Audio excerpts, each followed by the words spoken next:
Welcome back. Today I'm doing a video on all the mods and shit on my car. I don't know who this guy is, but he's like revving the shit out of his Focus ST. But anyways, I keep getting questions about, oh, what do you have done to your car? Where'd you get this? Where'd you get that? What color is it? So rather than responding to all of you guys all the time, I'm just gonna make this video so you guys can stop asking me the same damn questions.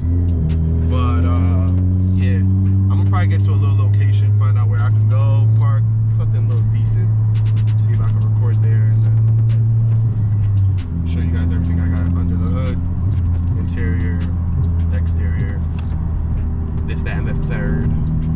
So I'm gonna come back when we get there.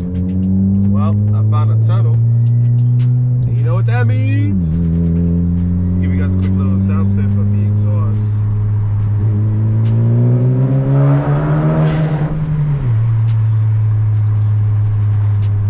Small, but you know, a little something. All right, so got a nice little decent spot. It took me a little while to find it, to be honest, because I couldn't think at the moment. Had to eat, and then finally my senses came through, and why not here? Let's see, what can I start with? All right, so a lot of you guys always ask me, what color is that? What blue is that? Is it boost blue? Is it a baby blue? I wrapped the car myself. The color is pigeon blue. No one's gonna ever guess that. That's why I picked it. Now the world's gonna know, but it is called pigeon blue. It's a vinyl from Hexus. It was my first time wrapping a car, and I think I did pretty damn good, if you ask me. But it's a few imperfections. Nobody spotted them yet. I think there's only one imperfection that everybody seems to see. I'll actually show you guys it right now. It's right by my gas cap. So basically, the dude who helped me, my boy Rush, with the cream BMW, I'll introduce him to you guys eventually, but we were wrapping and then the gas cap popped open and it peeled back the quarter panel, so that's why we have this little, you know. But other than that, like, the car came out really good. Like, I think it's like perfect for me, at least. Got these eBay smoke side markers. Got them for like 25 bucks, 30 bucks, something like that. Recently installed is the Type R emblem. It's OEM, got it straight from Honda for the front and the back.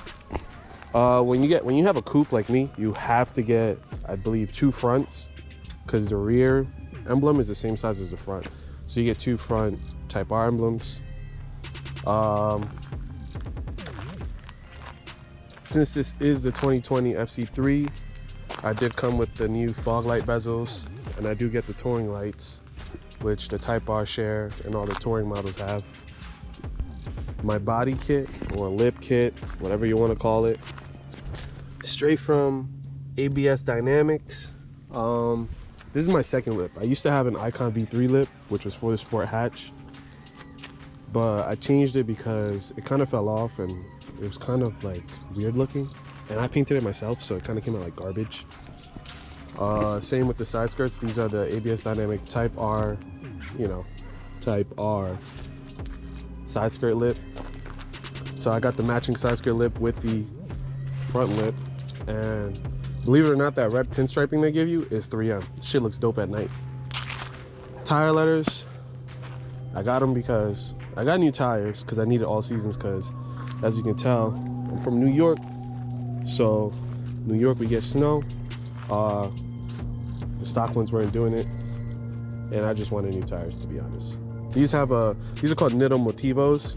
They're actually pretty good up from the ratings. I haven't tested them out in the snow yet because it's like global warming kind of has us like, I don't know, it doesn't snow as much anymore, but you know, I decided to try those out because they had good ratings for the snow. Now these you can't even really tell, but oh wait, whoa, carbon fiber door handle covers. They're from Synth Carbon. I got those on the Facebook Marketplace. They were used, they look brand new. I think he said like he didn't like them or whatever. So I was like, all right, fuck it. So I met some dude in Jersey for it. This, what everybody likes to bother me for, is my carbon fiber wing. It's a love-hate relationship with this thing. Everybody, like, some people like it, some people don't. I don't care about your opinion, to be honest, but it's oh, we got a visitor. It's all right, to be honest.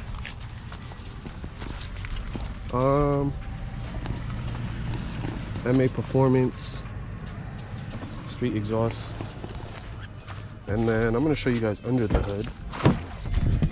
You guys always ask. Oh God, I hate recording in front of people. It's my worst fear.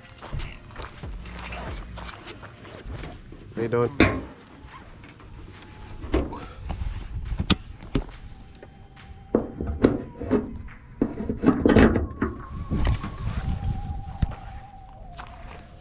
All right, I'm back. I'm still camera shy when it comes to recording in front of people, but like I said, we're going back under the hood. I have the PRL cold air intake, the Cobra. I used to have an Maperformance one, but that thing was heat soaking like crazy, and it was like cold out back then when I had it, because I bought this car in January, and I put that thing on 6 days after getting it, and I was still like heat soaking like crazy, low key. I think it was just the metal piping, and like since it was a short ram, it used to sit like right here, and then all the engine heat was just fucking cooking the metal, so all the air was getting hot.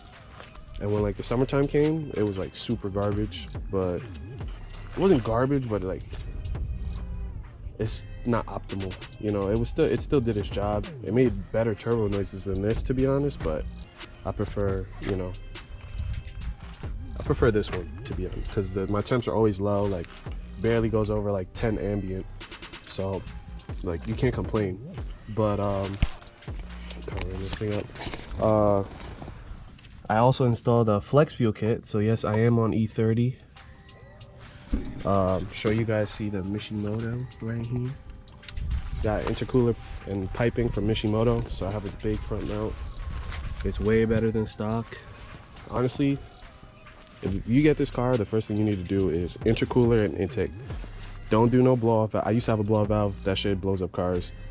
Just read up on how like metered air should not be, you know, let out into the atmosphere. I don't know how else to say it, but just look into it. I thought it wasn't doing anything, but just look into it. It's not a good idea.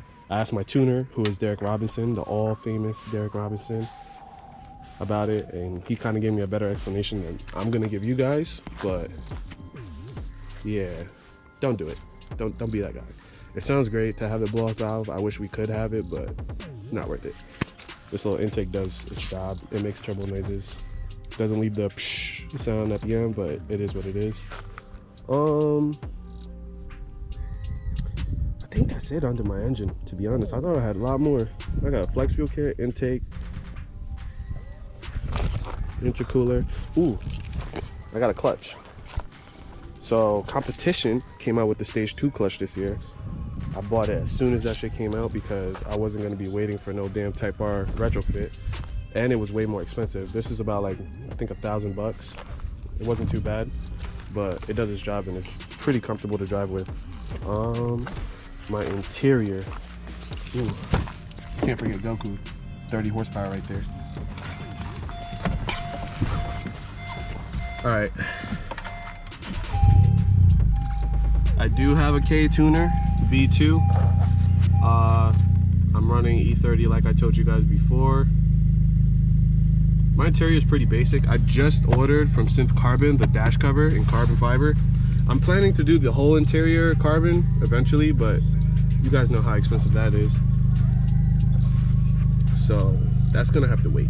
And I still need wheels. I do plan on getting 3-piece wheels. I'm not gonna tell you guys which ones they are.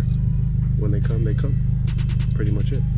But yeah, I do have, so this shows my knock control. This is my setup. You don't have to do it. I'm not like, you know, some fucking tuner dude that knows everything, but this is what I was recommended to have. But I have my knot control, knot count, IATs.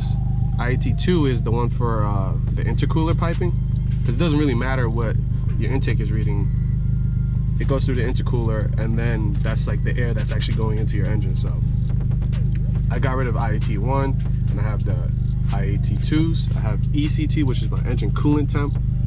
You always want to regulate that. You don't want that shit to get too hot.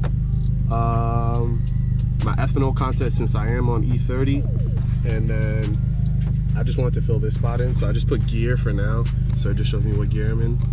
I don't really need it, but it was kind of weird having an empty void right there, so I just picked some random shit. RPMs. Oh. Then this guy, a lot of people like the shift knob when they get into my car. It's some dude on the Facebook forums. My car is a mess because honestly I had nothing in my interior, so I wasn't planning on showing it, but you know, why not? My shift knob though, I got it from Tokyo Shifts Official. Some dude on the Civic forums, the SI forums, he was looking for like a weighted knob that was kind of tall, but he didn't find any he liked, so he started custom making these, and he asked the group if anybody would buy it. I like Pokemon, so like, you know, I had to get myself Mewtwo in here, you feel me?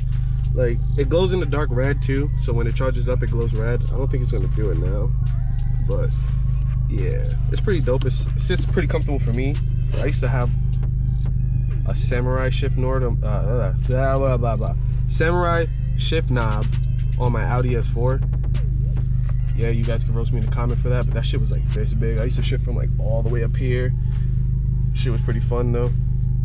It was a V8. It was an 05 B6 I had, and that shit was fun. But this is pretty comfortable. It's nice. It's not like super heavy. It's like, it has okay weight. It's like, I'm not gonna say it's a weighted shift knob, but it's not light either. I had a carbon fiber one before I put this one in, and this is way heavier, but it's not as heavy as a weighted one, you know what I'm saying? But I guess I could show you guys how it sounds. I'm gonna set up the camera real quick to see if I can get a good angle. I'm outside and shit, so you know, shit's probably gonna fall over. Oh God. All right.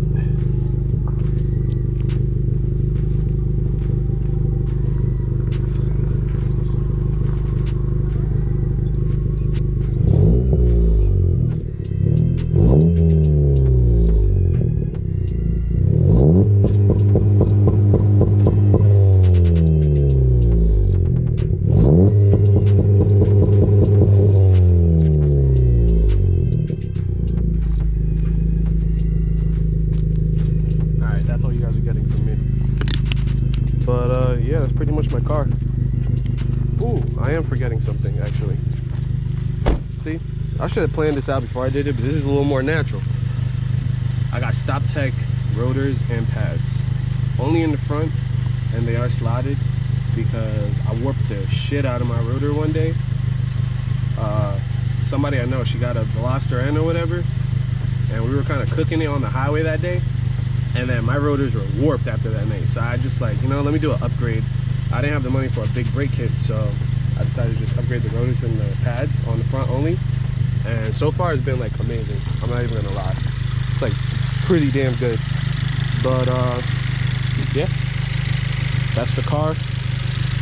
I'll probably do a small little somatic after, you know, I close this all up. Show you guys what it looks like. I think I have a roller. I'll probably add that to the end of this video so you guys can see what it looks like when it's rolling. But yeah, it's not the cleanest because I just did like a touchless wash before I came here because it's cold as shit out here. It's 40 degrees.